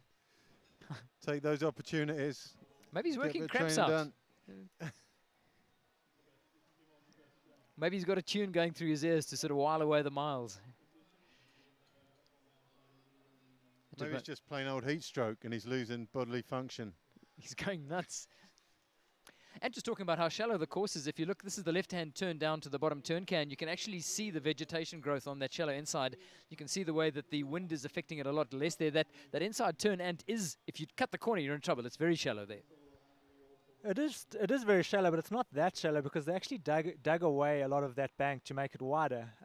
So you can actually you can surprisingly paddle right up against the bank, and there are some channels here and there. But it is paddleable right up against the bank, and I think some of those reeds are just kind of left over from when they dug away. But it's definitely deep enough to paddle. So you saw Rosenkilde in that previous shot. She hadn't made it back to the other 2. So bronze medal is going to come from either Lane or Alvarez. That'll be an interesting one. They both portage well. Meanwhile, at the front of the C1 race, Balázs Adolf and Sebastian Shimon, the 2 Hungarians, cantering away almost 45 seconds clear of the Portuguese youngster Silva, and then way, way, way back to Shelestenkov, the Spanish paddler. And Blanco, his teammate, he's probably doubled that distance back. Round the 5 boys at the bottom with the timing panels in it.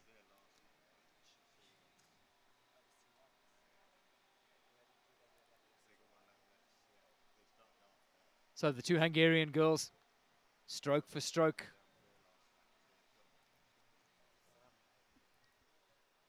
Neither of them will want to show for a second that there's any fatigue or exhaustion. That's going to be a chink in the armor that the other one will have to and can fully be forgiven for exploiting.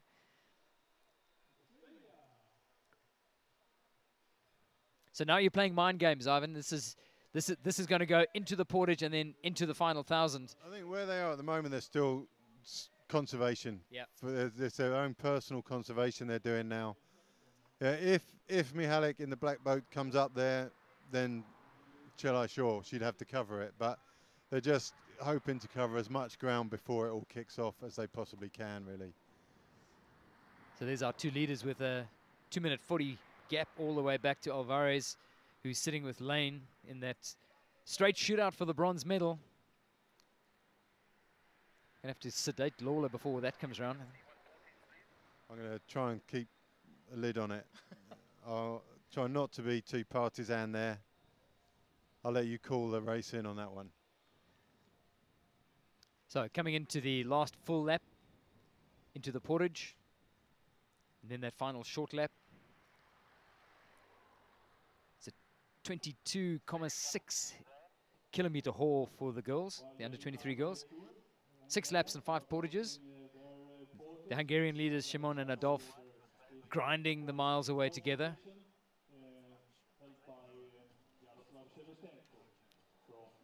Wooden paddle blades, still the blades of choice for the seaboat paddlers.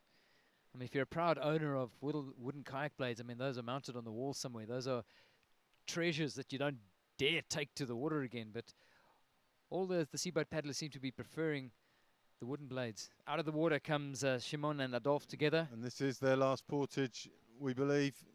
So Shimon's slightly you can ahead. still pull us up on that. Oh, he's dropped. Shimon's dropped his boat. Just So that leaves them effectively side by side. Whatever micro advantage he had going into that portage, he just blew by dropping his boat. So down they come to the water together. Adolf and Simon together. It's Adolf who runs it slightly longer. Balas Adolf.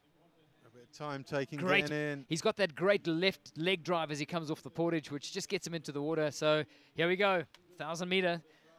That's what's going to stand between these two and whoever's going to get the gold medal at the end of They don't seem to the be in junior any C1s. kind of hurry, that's for sure. Well, guess who's keeping their powder dry? I think it might be a gentlemanly paddle up to the short turn cans. And here we go. Here's the ladies' gold medal race. You can't read anything into that. I'm reading into it that the white boat is better. That's what I'm reading into it, but I could just be wishful thinking on my part.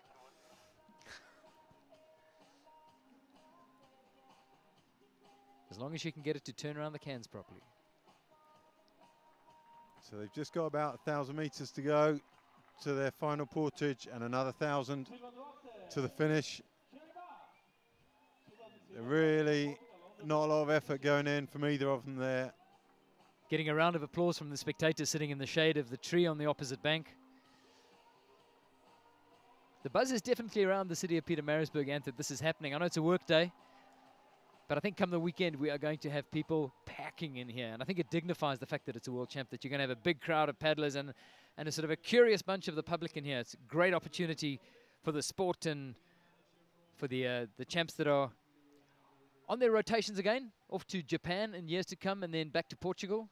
I think China. China, you're right. think It's China China, is not Japan. going to. Yeah, that's right. That'll be interesting to get the Chinese in. We went out to China for a 10K race 5 or 6 years ago, and they weren't bad at all. Mixing it in the groups, they understood how the groups worked.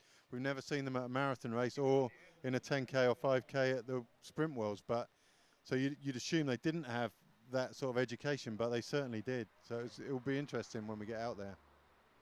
And I'm pretty sure it'll be a spectacle as well. If the Chinese are going to do it, they'll do it. People went into Singapore wondering whether that'd be a spectacle. And Rosenkild's caught up. It's a group of 3 for the bronze medal. So that increases the stress levels a little bit in this group. But Rosenkild, she hasn't got out of a single portage yet. Lane is in going. Contact with the other 2, so you can't see that changing. Alex Lane making sure that if Rosenkild is going to be on the bunch, that she's going to be honest. And they've all stopped again. Yeah. Yeah.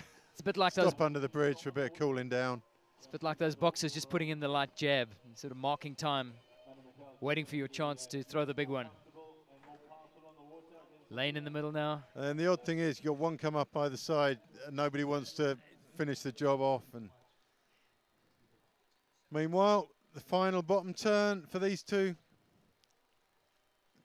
Chelai round first, Mihalic sitting with her. So it's 300 meters from here into the portage. 100 meters of portage, and then the 2x500s that's going to decide the gold. Mihalic coming out strongly on the outside.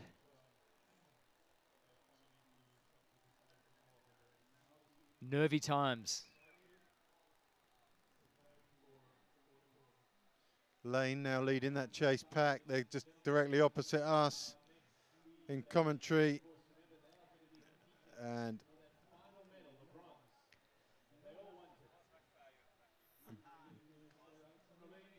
be great for Lane if she came to this portage first, I think, and used her running to get a couple of lengths lead. But Alvarez has run really well also throughout this whole competition. So, and let's make no bones about the fact that all of these girls are tired. They're heading up to the 2-hour mark. It's been really hot. So the last thing you want to do is to get suckered into a long end sprint and then suddenly go bang just because there's no gas in the tank. Absolutely. Chelai's chosen to go around the back of Mihalic again and come up on the portage side. So Mihalic is going to lead in. It's been the pattern at every portage so far.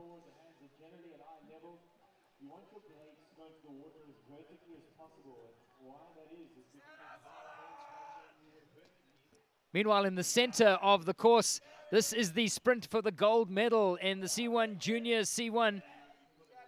And it's Adolf taking it from Shimon. Here you go, there's a rear view of that finish now. So that's Adolf. He just pulled away about 20 seconds ago, and he's finished off. Huge strength there. Meanwhile, the girls are out on the portage. It's Chelai from Mihalic. So as the girls are running through, Chelai's got about 2 lengths lead on Mihalic coming through the portage. Mihalic's chosen to shoulder it for the final one. There's Shimon, European champion, second in the world. And into the water now goes Chelai. Mihalic just behind her, just a couple of lengths down. Running it longer. So Chelai's gone. So away goes Chelai. It's going to be about 4 or 5 lengths the difference. She's got to make this count. And you Mihalic, see from her face that she means it this time. So Mihalic is about 15 or 20 meters back at this stage. I think she's going to close her down, but I think to come past as well as close her down is a big ask. Well, Chelai's got to make her work. She's really got to take it out of her on the paddle up to the final short turn cans. There's absolutely no point in gearing back and letting her just get onto the wash that easily. Chelai holding all the cards right now. She'll also have the opportunity to pick that line into the final right-hand turn around those 4 turn boys. So but she really does need to try and sap as much energy out of Mihalic as she possibly can. Mihalic's closed the gap and closed it well. But she's working for it. There's no doubt she's having to work it. I see one in the way. Mihalic comes up the inside of... She's got the inside at the turn. Yeah. Chelai knows she's there now. And straight past. Happy to let her do that. My faith in the white boat it's just been shaken a little bit, but I'm sure there's a master plan behind what happened just there. So Mihalic, after having been put under pressure coming out of that portage, having to burn just a little bit of the fuel that you like to keep in reserve for this stage in the race. But and in the distance, just paddled away from her? Is she? No. No, they're together. And as you saw just from that camera angle, as you can see from that shot from behind, they're approaching the boys that mark the short lap. And here's the chase for bronze. Chase for bronze. It's Alex Lane going to be out first. Oh, and there's a bit of a logjam there. A little bit. They're right on top of each other. Doesn't affect the race. Rosenkilde's right Lane to from them. Alvarez. Rosenkilde always suffers on the portages. She just can't run as fast as these other two. Lane is going to run hard now. She'll run right to the end of the pontoon. And she'll be first into her boat. I'm pretty sure of that. Alex Lane running fantastically. We were talking about half chances and capitalizing it. Well, she's run herself into a half chance here. Run it right to the end of the jetty. Quick put in is what she needs. Paddles are in place. Away. Alvarez just behind her. Rosenkild closer than she has been Now on these portages. Lane's got to make this count. Off she goes. So Lane from Alvarez, from Rosenkild. Rosenkild can use Alvarez as a step back to Lane. And Alvarez has also gone deep as well, so she's a long way off that wash of Lane. Alvarez looks the strongest of the three, to be fair, but she's still got to close the gap on Lane. And Mihalic has just absolutely butchered Chelai. Oh, look, it's all happened at the turn. That's not even a race anymore. Mihalic has absolutely blown her away. I can only assume Chelai's blown. Look at it. I mean, she's beaten. She's swallowed that. It's a bitter pill to swallow, but I can only assume that the heat and the pace has finally taken its toll. But I'm still hoping for a big finish from Chelai, though. I'm not going to give up the hope. You can't just ditch your athletes just like that. It's the black boat. I mean, it looks bad for her at the moment, but I've heard her last 100 metres is good. Mihalic making her way down to the bridge, only 50 metres from the bridge now, and then a couple of hundred to the finish. Sarah Anna Mihalic. That is pretty impressive to close from the portage, overtake, and go straight past. Well, I don't know where it came from, but I talked about the boxers just throwing in the light jab, waiting for the killer punch. Well, the killer punch came and did its job. Set up Mihalic fantastically for that gold medal in the under-23 K1 women. And here she comes. Under the bridge. She's hammered out. 150-meter lead over Chelai. It's going to be uncontested. It's going to be a victory procession for Sarah Anna Mihalic as she comes down to the line to claim gold. Under-23 women's K1. The two Hungarian girls set themselves apart early on, but what you saw in the final 500 meters of this race is that Mihalic has made a statement. A statement in terms of winning that under-23, but it's also a statement that says to the rest of the world, watch out. Sarah Anna Mihalic has arrived and made a massive statement in winning gold here in Pietermaritzburg for Hungary. She leans back, fist pump in the air. She's loving every moment of it. A race plan. She's dropped the killer punch when it counted, and it worked in the most spectacular fashion. Zofia Chelai-Voros tapping home with her head held high in second place. It's going to be gold and silver for Hungary. It really has been a fantastic race, and the Hungarians holding sway as they so often do in the under-23s. She is almost out on her feet. I think it's a combination of a fantastic killer punch that came from Mihalic and exhaustion kicking in for Chelai in the final punch, but it's another Hungarian 1-2. And what we've learned is that you should buy a black boat, right? If you want to win races, you've got to buy a black one.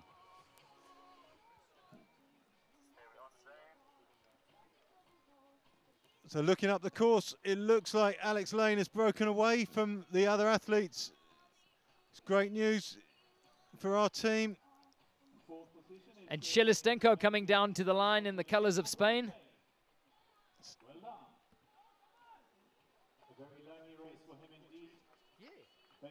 Trying to track down the location of Duarte Silva in this race. So Duarte Silva must have finished. Yeah, he's come through boat control already, so he must have finished while we were going up to the top turn with the girls. So Yaroslav Shelestenko getting the fourth in this race. Now, the race for bronze. It's over. It's 50 metres to the bridge, and Alex Lane is 20 metres clear of Alvarez. And she's not going to relinquish it from there. Rosenkild is another 50, 60 metres behind Alvarez. But Alex Lane, all on her own now. There she is on screen. 150 metres to the finish from here. It's going to be bronze for Great Britain. So it was a gamble by both these paddlers going up into the final turn. They both went their separate lanes. Alex Lane went hers. Alvarez decided she was going to go deep on her own. Converged at the can. Lane had the jump on her and then just took off on the final 500 meters. It's going to open the medal count for Team GB. And it's going to put a huge smile on the face of Alex Lane. She's powering down to the line. Fantastic work there from Alex Lane. Tom Daniels at Longridge Canoe Club. That's a huge jump for her from last year. I think she was about 8th last year, but nowhere near the medals. And that is absolutely phenomenal for Alex Lane. Really happy for her. My little training group at home with the kids that we train with, she trains with us twice a week, will be absolutely delighted to see that. And look at the smile on her face there. That is one very happy young lady. Fantastic stuff. Not from Alvarez, strangely. As she paddled past, there was no smile. Tanya Alvarez wrapping up 4th. 5th down to the line is going to come from Ellie Rosenkilde in the colours of Denmark.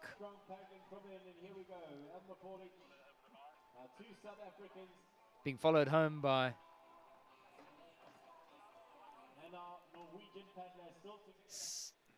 so David Blanco from Spain in the C1, just in the background of your shot, number 44 there. Rosenkilde, tough day for her, had to catch up after every portage. In front of us, the 2 South Africans and Norwegian have just left their final portage. And interestingly, Kaida Purchase has gone on her own, not waiting for Kerry Siegel.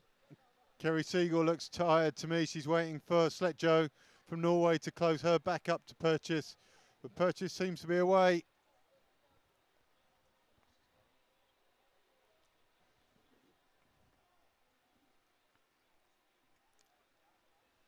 So, and the team South Africans, Kerry Siegel came into this relatively inexperienced at this level. You got to give her that. She's raced courageously on the domestic circuit up to this, and she will have taken an awful lot out of this. But Kaida, I think, was quite surprised to find herself in the 3rd bunch and scratching so early on in the race. We saw the typical Keats Hart later in the race, but she too will take a lot out of this. Yeah, I'm sure they came out with high hopes of medals, the South African girls, and Kerry's raced a great race. Kaita's obviously nowhere near the race she was hoping for, but you know they've still raced well. They've raced hard. They've made us proud. But yeah, they'll come back stronger next year, and I'm sure they've got years and years racing for us, so they're going to take a lot and learn from this. Arquero now in shot. Such a brave attempt from her in the early stages. She made her decision, didn't pan out for her in the end, but she can come out of this with a lot of pride. She gave it her best shot and turned out not to be good enough for a medal, but bravery always has rewards.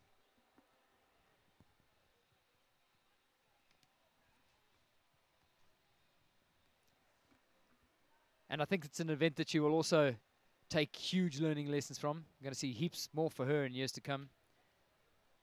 Went out really hard, mixed it with some incredibly powerful paddlers. That gamble didn't pay off. She had to try and retool her plan. She was swallowed up by the chasing group that came up from behind. She hung with them for a while and eventually got dropped by them. So the Hungarian medal count looking extremely impressive on day 1 of the World Marathon Champs 2017. That'll put a spring in the step of all the Hungarian paddlers in the athletes' village. So we kept tally on the medal count. So they've got 1st and 2nd in everything, have they? I think the sums are quite easy, eh? It's well, no, there's only 1st in the junior women's C1 because there was only one of them. So nobody's beaten a Hungarian yet, which is a little bit depressing for the rest of the world. Top turn can, and Kaida Purchase tightest around that turn can. Norwegian all over the shop on that top going turn. Very wide, and it's cost her that place. And Kerry Siegel has decided that she wants to finish right on the wave of Kaida Purchase.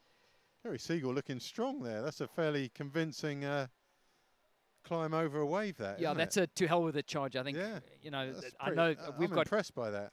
We've got a minute and a bit to go down to the finish, and if you get gifted an opportunity like that, she was going to take it. I think she's happy to be sitting on Kaida's wave. I don't think Kaida's expecting a strong challenge to come from Kelly. And Kaida's now chatting, looking around. She knows that's all but done. I think she's just telling Kaita that she thinks they've broken the Norwegian there. Yeah. Press on enough to finish that job. So the 2 South Africans are going to finish together. I wonder if Coach Lee McGregor has managed to find some live streaming in Florida. Sit and watch his charges here. Pretty sure he'll be on the phone to them a little bit later, and it's very much the way they roll at the Max squad. create a real sort of family vibe amongst them, and it helps them all through all the paddling highs and lows, and the highs and lows that happen off the water inevitably as well. So Doug Bird's down on pitch side, catching up with some of the athletes that have come off the water. So we're standing down here, ladies and gentlemen, with the winners of the under-23, the gold and silver medalists of the under-23 ladies category. We've got Zofia and Sarah here with us. Another 1-2 for Hungary. We saw the same in the junior ladies. You've got to be very happy. Yeah, thank you very much. I'm very happy. This is my first world champion title, and I'm very happy. We could work together with Zsofi, and it was like a Hungarian race. And I'm very happy I could make it. Now tell me, I mean, we know it gets hot in Hungary, but today it must have been very difficult with the temperature. Yeah, but it feels like in summer in Hungary. It was very hot, but it was a very hard battle too with Shara. And I would like to say thank you who had faith in me, first to my family, my coach, and to my club. Thank you all. Now, what's next? Of course, there's still K2 racing to continue in the week. Are you racing together in a K2? Are you continuing to race this week? No, not together, but I'm going in K2 with Wanda Kisley, who is now in senior, and we are going in K2. Well, ladies, thank you for an awesome display of racing today. Well done to both of you. High five. Good job. And back to you guys up in studio. Thanks, Doug. And while that was all going on, Kaida Purchase wrapped up her race with a very determined Kerry Siegel finishing right on her wave. So some very happy Hungarian paddlers and supporters in the house. Been waiting for the cowbells, actually. There's normally enough Hungarian supporters with cowbells. So wrapping up the race for the C1 title.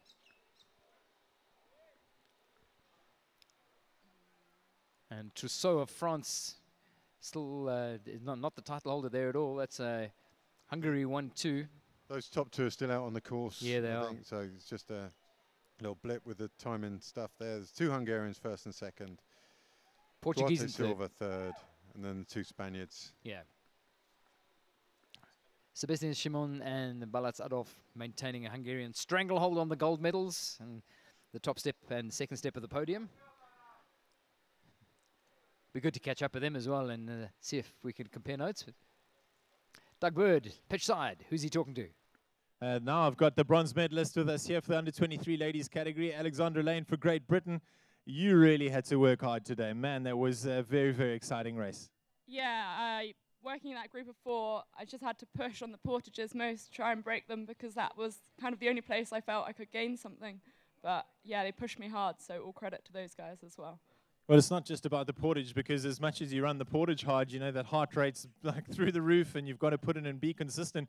And we saw a Spanish paddler really, really working hard to catch you on that last 1,000 meters. How did you approach that last 1,000? Just tried to give everything I had left in the tank, which wasn't a lot, but hold on, basically. Just hold on until I could get there and just hope I didn't blow. Well, you didn't. You held off. Have you got any other racing coming up this week? K2 on Sunday, but apart from that, no, just waiting for that one race now. Well, fantastic. You got a bronze in the bag. Time to put the feet up. Congrats to you. And keep up the good work. Back to you guys, Dave. Thanks, Doug. I mean, tell me where the celebrations are happening. Who's watching back home? Who's cluttered around a live stream in a pub or a home somewhere watching this? There's always a big crew back in the UK watching this on live stream. We normally get the live feed comments on the side, and all the big clubs, all the clubs will be watching it. Everyone's got an interest in it. Marathon racing at home is something that every single racing club does. You know, not everyone gets people into the sprint squads and the funded system, but everyone's got an input into this. We race marathons every weekend through the year pretty much, and so there's huge interest. Well, there's a summary of the K1 women's medal table. Mihalic taking gold from Zofia Chelai-Voros. Alex Lane in the third. Alvarez, who really was instrumental in breaking up the chase and dictating how the race was going to happen. Alex Lane capitalized on that and read it beautifully. It came down to a roll of the dice between those two strong paddlers, and Alex Lane read it light, played it light, and had just a little bit more gas left in the tank. Rosenkilde wrapping up in fifth. Arquero in sixth. Kaida Purchase, you saw finishing a few moments ago with Kerry Siegel, who finished right on her wave. and Sledjo right behind her. So medal presentation time coming in a couple of minutes. It's always an exciting opportunity. Temperature rising here at Kamsdrift in Pietermaritzburg. More racing still to come. And as the wind dies down, as the heat tends to settle into the Sleepy Hollow, which is what they call Pietermaritzburg, it become a pretty hot, dry, and intense broody place. 36 degrees, the current temperature in Pietermaritzburg. And this is still early afternoon, so there's every chance it's going to stay there or possibly rise a little bit more. So I think the paddlers about to get onto the water would have a race plan built around that, maybe build in an extra stop to get into that feed zone to load up on fuel, make sure that they've got enough fluids to get them through that time. It's going to be a good race this afternoon. Junior men's K1. We talked about it earlier. There's a lot of testosterone out there in junior men's K1. There's a lot of people fancy their chances.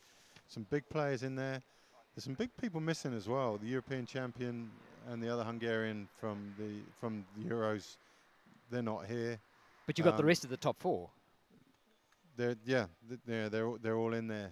So you know, at the Euros, we got Charlie Smith, who was second there from Great Britain, and yeah, I'm confident that he'll be in the medals again here. He's a really good paddler. He's had a great year sprinting and marathon.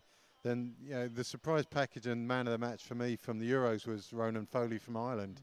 You know, he really toughed it out well. He read the groups well. He read the wash hanging well, and he pulled himself a bronze medal at the end of that. So, you know, there's a lot of excitement to be had in this. You've got two new Hungarians, and yeah, who else have we got in here? Sanchez from Spain. He was fifth at the Euros. So a lot of action. Right, let's go back down to Doug in the portage area. So it's all Hungarian affair so far for the junior ladies, the under-23 ladies, and now we're moving on to the C1 junior men. And we've got Adolf and Simon here with us. Adolf taking the gold medal, and we've got a previous winner here in the under-23 ladies helping to translate with us. The C1 race, it's very unique for us in South Africa to watch you guys racing because there are really no C1 paddlers here. Is it very difficult? Sorry, is it very difficult to paddle one of those boats? I just translate him.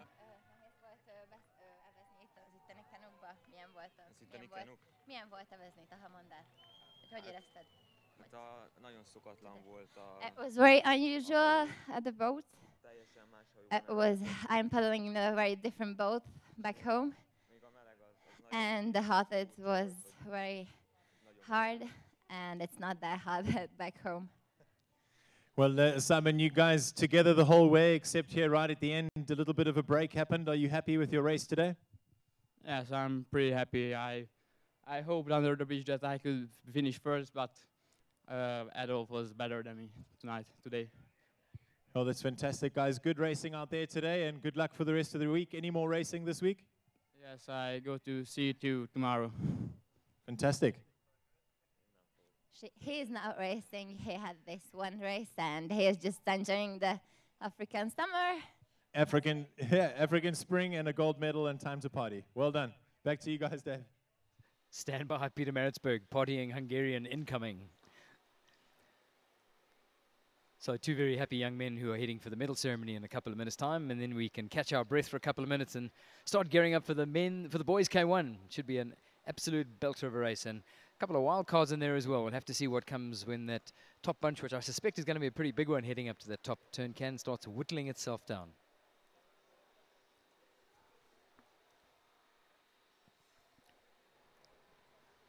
Isabel Nielsen of Australia wrapping up her race. Gutsy effort from the young Aussie, really feeling the heat. Lost of the boats on the course.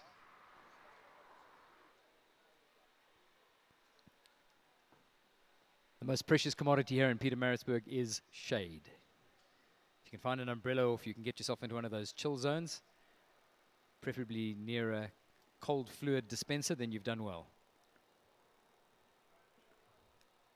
That's the clubhouse at NCC. Second week in February, you'll find it's a hive of activity as the start of the Doozy Canoe Marathon. Actually, maybe going to play you a few clips of what doing a doozy is like, since we've watched boats going round and round on flat water. I'll see if our guys can dig into the vaults in our TV van and pull up some of the images of the doozy experience, maybe going down Ernie Pierce Weir, which is literally just around the corner here. Not the sort of thing you would do in a marathon spec boat, but if you've got a beefy river spec boat, it's heaps of fun.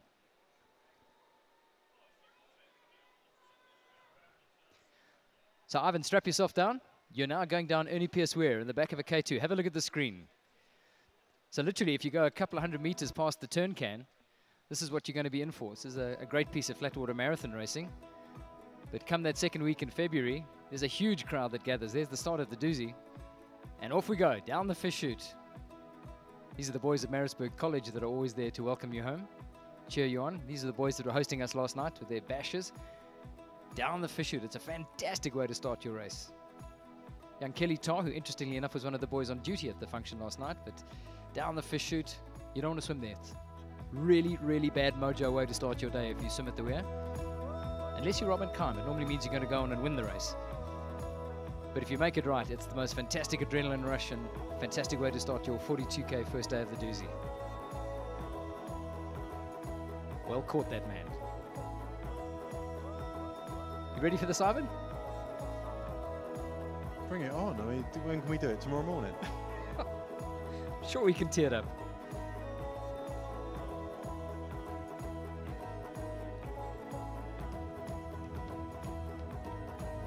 Jason Ward, Jenna Ward's brother, in the shot there.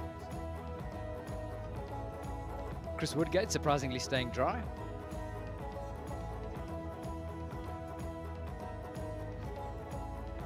And this is the weir, which is about 3 kilometers downstream from that. The FNB weir. It's followed by a rocky little rapid, which can trip you up. And that's Trousseau, the Frenchman, cramping by the looks of it. The heat definitely taking its toll.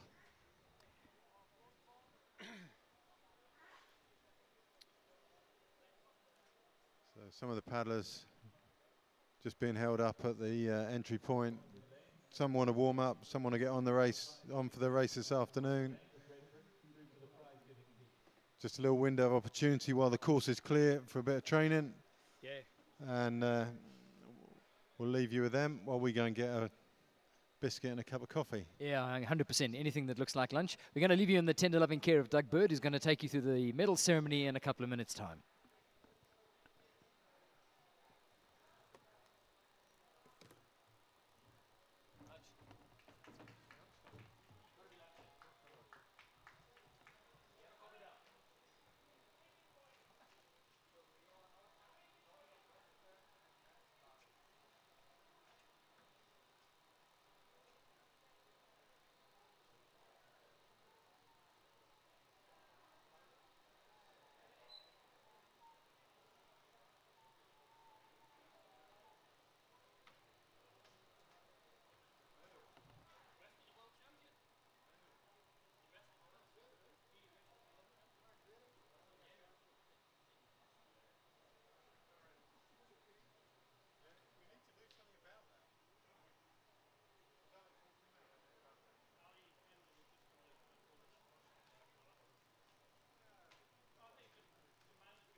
Ladies and gentlemen, the medal ceremony for the under 23 ladies K1.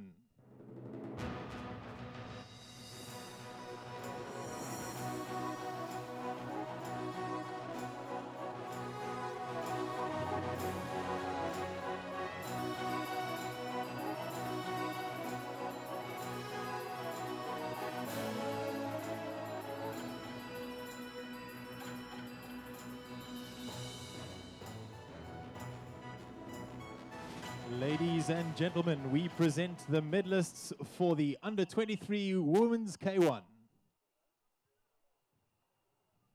The medals will be presented by Albert Woods, the president of the European Canoeing Association, and Robert Weitz, the team leader of Hungary.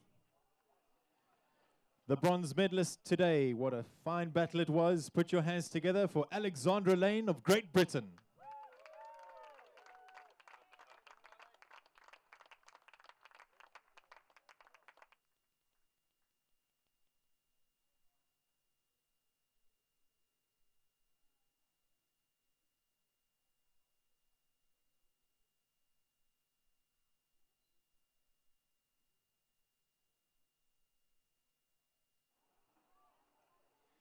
The silver medalist, another medal for Hungary. Please put your hands together for Zofia Voros of Hungary.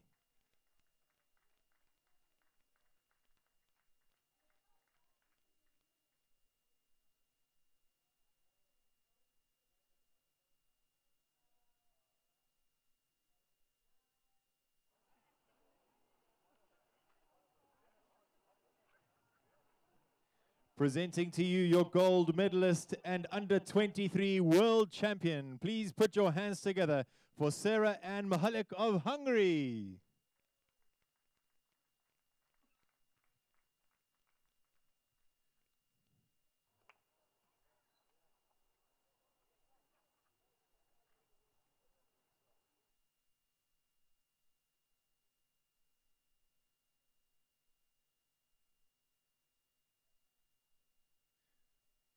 We now ask all of you to please rise for the Hungarian national anthem.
Ladies and gentlemen, please put your hands together for the 2017 World Marathon Champion for the under 23 ladies.